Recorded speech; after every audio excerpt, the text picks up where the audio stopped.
I like to get close, like up in your face close. Oh!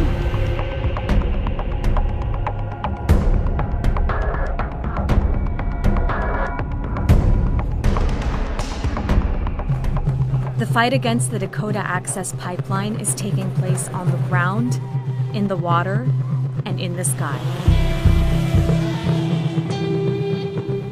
Shijee Biznid and Myron Dewey fly their drones over construction sites of the $3.8 billion pipeline.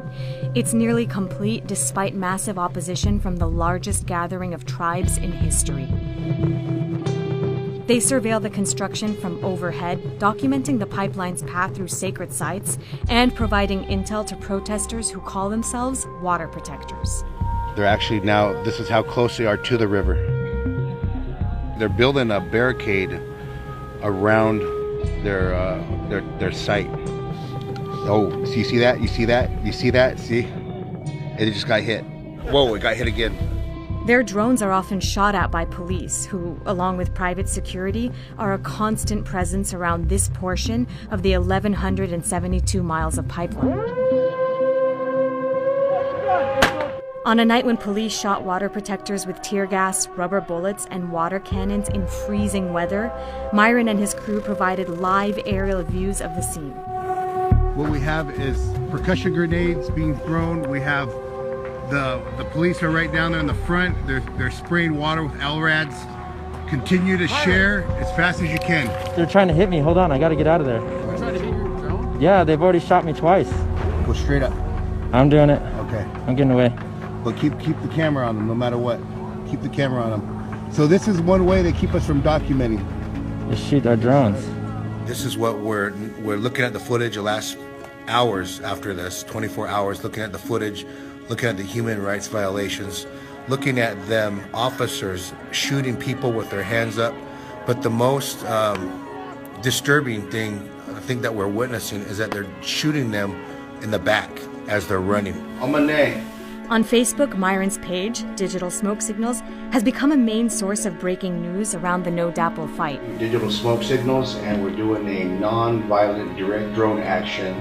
As a non-violent direct drone action is seems that we're doing is breaking the rules, but we're not breaking the laws. We're breaking the rules in investigative journalism. We're documenting everything that they're doing by drilling in the drilling pad when we're not supposed to, going through sacred sites. They have been violating tribal laws and the Treaty of 1851. And then we take it to an intellectual action and using social media and put it out there in a way for our lawyers to articulate it up in DC. So they told me to get down there. They told me to get down there is what they said. They want me to get down there right now. They're gonna take the weekend. Yeah, let's go. Back our burial site, so let's get out of here. Try to make sure we're ready to go.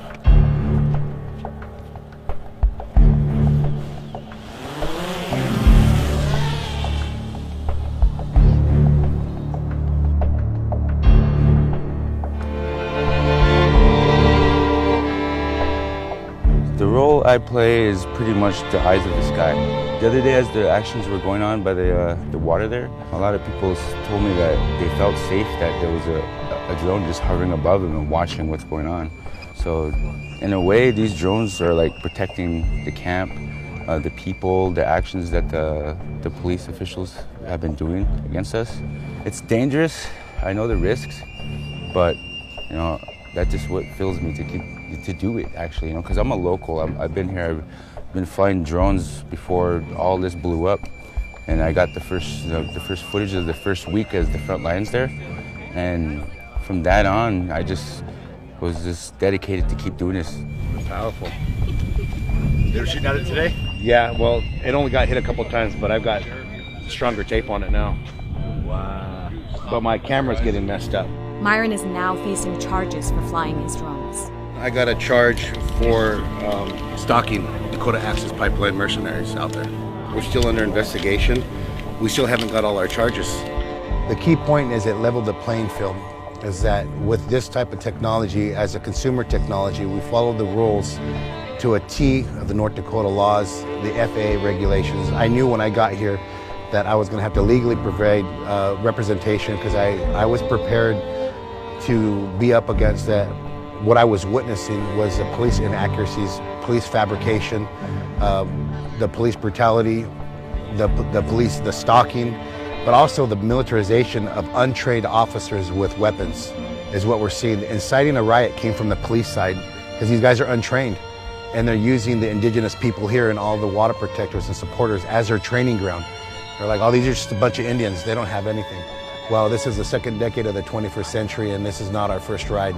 We've been dealing with colonization for 500 years.